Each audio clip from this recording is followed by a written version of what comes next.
ভাই কোন জেলা থেকে আসছিলেন? সামনে বাতাস তো। পাবনা থেকে। মন খারাপ দেখতে পাচ্ছি, একটু বিষয়টা বলেন তো, কয়টি গরু আনছিলেন, কেমন লাভ লস? 35টি গরু আছে। 37টি। 9 লক্ষ টাকাই লস।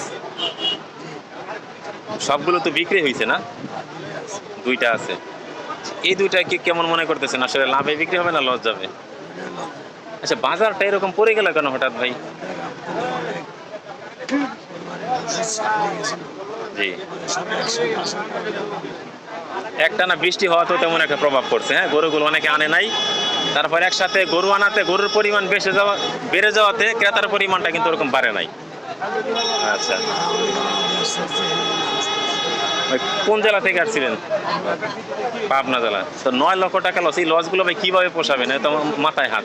আস্তে আস্তে ব্যবসা আচ্ছা, তা এরকম কি গরু আরো পুষবেন নাকি আসলে বাদ দিয়ে দিবেন? আচ্ছা ভাই, আপনাকে অসংখ্য ধন্যবাদ।